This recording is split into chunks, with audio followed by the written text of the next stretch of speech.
Okay, let me ask you this. Are your drawers packed, closets just overflowing? Do you ever look around your house and think, gosh, where's all this stuff even come from? If you're, say, over 60, and you find yourself surrounded by maybe boxes of memories, clothes that don't quite fit anymore, old dishes, or just, stuff, you're absolutely not alone. It's really common, almost universal, as we kind of gather a lifetime of moments. And what's really crucial to understand is that clutter isn't just messy, it's heavy. It takes up not only the physical space in your home, but it genuinely weighs on your mind. And this buildup, it happens naturally, doesn't it? Especially after 60, because you've lived a full life. You've collected memories, gotten gifts, furnished places, kept tons of photos, old birthday cards, and yeah, over time, it can get overwhelming. A key thing we found in our sources is this idea that holding on to absolutely everything doesn't really mean you're honoring the past. Often it means you're sort of inadvertently crowding out the present. So when we talk about clearing space, we're actually talking about opening the door to, well, peace, safety, and freedom in your daily life. That's such an important distinction, isn't it? It really reframes the whole challenge. And that's exactly what we want to do in this deep dive. Explore some genuinely practical and surprisingly fast solutions. These come right from our source material. And it makes a pretty bold claim. 5 fast decluttering tricks that thousands of older adults have used to clear their homes in just 3 days.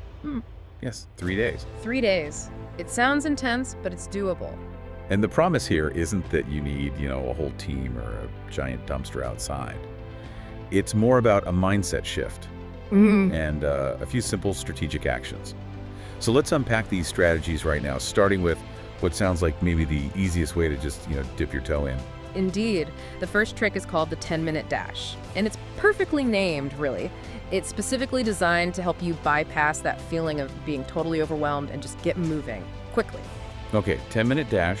So how does it actually work, like in practice? Right. You set a timer, just 10 minutes. That's it. Go into any room, bedroom, kitchen, living room, doesn't matter. Your only job. Find 10 things. 10 things you don't use, don't love anymore, or honestly, maybe stuff you just don't even notice anymore. Could be old junk mail, those expired spices way in the back of the cupboard, or a chipped mug you never reached for, clothes you haven't put on in, 10 years? Okay, so it's about speed, not deep thought. Exactly. The genius of it is that it bypasses that decision fatigue. Yeah. Our brains often just seize up when we think about the huge task of decluttering. But 10 minutes for 10 items, that's a small win. It's manageable, and it builds instant momentum. Yeah, what I like about that is it tells you not to overthink. Just move. And you'd be genuinely surprised how much ground you can cover mentally and physically in just 10 minutes. The source points out, if you do this just say 3 times a day, over 3 days, you'll have cleared almost 100 items. Almost 100 items. That's real progress, fast. You're kind of proving yourself, okay, I can start this. It absolutely creates that immediate momentum, that feeling of, I did something. Yeah. And once you felt that small, manageable win with the dash, well, you're probably ready for something a bit broader, which is where the second strategy comes in. It's called the 1-box rule. 1-box rule. Okay, sounds simple enough, but I suspect there's a powerful idea behind it. There really is. You get one large cardboard box, just one. Label it clearly. Donate or toss, something like that. Then you simply walk around your home with that box and you drop in anything you know deep down you're just not using anymore. And the guiding principle here is quite profound, actually. If you wouldn't buy it today, don't keep it today. Ooh, that's a brilliant test, isn't it? It forces you to look at its current value in your life, not what it used to be worth or who gave it to you. So yeah, clothes that don't fit, those dusty gadgets in a drawer, gifts maybe you kept out of guilt. Exactly. They all go in the box. And the source suggests this is really powerful because it's so visual, right? You see the box filling up. It feels active. You get that instant feedback. But what about the tricky stuff? The things that hold real sentimental value, even if they don't have a use today. Is there a plan for those? That leads us right to a really crucial point. Because physical clutter is one thing, but that emotional weight of sentimental items, that can be truly paralyzing for people. And that's where our third trick comes in. It's called the memory digitizer. Offers a surprising solution. This isn't just about using your phone, it's about shifting how we relate to our memories. We often sort of mix up the physical object with the memory itself. So think about it. How many of us have boxes of birthday cards from, 1993? Or kids' school projects from decades ago? Piles of printed photos. These things matter, of course they do, deeply, but they don't need to live in, mountains of dusty boxes all over the house. Right, so how does this digitizer trick help us let go of the physical thing without feeling like we're losing the memory itself? It's actually incredibly simple. You use your phone's camera. Take a clear photo, make sure it's well lit of the item. That old card, that drawing, that photo. Then you create a memory album digitally. On your phone, on your computer, wherever. That way the memory is safe, it's preserved, it's easy to look at, even share if you want to. But the physical clutter, it can be released. Our source says this trick helps the heart let go without that feeling of loss. It's about honoring the memory, not burdening yourself or your space with the physical object. Wow. That's potentially a huge psychological shift for a lot of folks. I can see that being really helpful. And while we're talking practical benefits, let's move to the fourth trick.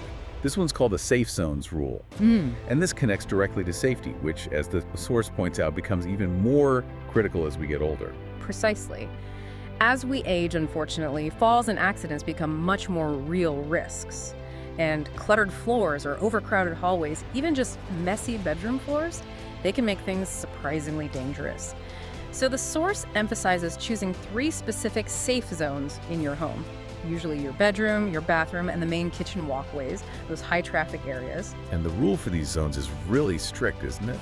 I think it said nothing on the floor, nothing on the counters, nothing blocking movement. Absolutely. Non-negotiable for those specific zones. They must be kept clear. And it's not just about tidiness. Fundamentally, it's for your independence and your safety.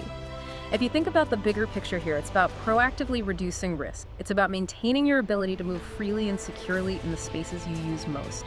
It really empowers you to navigate your own home with confidence. Okay, that makes total sense. Keeping those key areas clear is vital. Now, you hinted at this earlier, and I think it's the perfect way to tie all these ideas together. Let's talk about the 5th trick, the legacy test. This sounds like maybe the most powerful one, maybe transformative. I think it is. Because it shifts the focus. It's less about the item itself and more about your intention behind keeping it. For this trick, you hold an item, especially those larger things, or things you're unsure about, and you ask yourself a really profound question. If I were gone tomorrow, would someone else need to deal with this, or would it actually bless their life? Wow, okay. That really shifts the perspective, doesn't it? From just tidying up for yourself to this deeper act of consideration for others. You immediately think of things like, yeah, that old exercise bike in the garage that hasn't been used in years, or those forgotten boxes stacked up in the attic. Wow. That's a profoundly challenging question to ask yourself, though. Does the source talk about how hard that might be, especially with things like heirlooms or items from loved ones who've passed? It absolutely acknowledges that it's deeply emotional, which is precisely why it frames this as an act of love. It's about recognizing that you've lived a full, valuable life, and your home should reflect your wisdom at this stage, not create unnecessary burdens for the people you care about most. Clearing your home in this way, thinking about it like this, it's presented as a true gift. Not just to you because it simplifies your daily life right now, but also to your loved ones. It simplifies your legacy for them. It genuinely eases their path when that time eventually comes. What a perspective. Yeah. A gift to them by dealing with it now.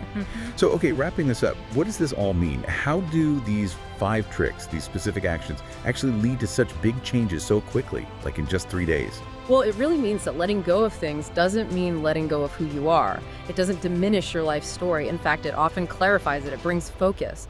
We're not throwing away your life. You're simply making room for the next part of it, the part you're living now. And the source really stands by that promise. In just 3 days, using just these 5 straightforward steps, you can reclaim your home. And, importantly, reclaim your peace of mind. That really is an empowering message. It feels achievable, a shortcut to feeling better about your space. So maybe the takeaway is just start today, start small. Start with 1 box, 1 drawer, 1 choice. And remember that guiding principle we talked about. Your space should reflect the life you're living now, the vibrant, present you, not just be a storage unit for the stuff you've outgrown. Exactly. And maybe this leaves you with a final thought to consider, something to mull over. How does this kind of intentional decluttering, especially when you use that lens of the legacy test, how does it not only create a safer, more peaceful home for you today, but how does it also actively shape the story, the narrative, and ease the practical path for your loved ones tomorrow? What kind of legacy really is your physical space conveying right now about your wisdom and your priorities? Makes you think, doesn't it?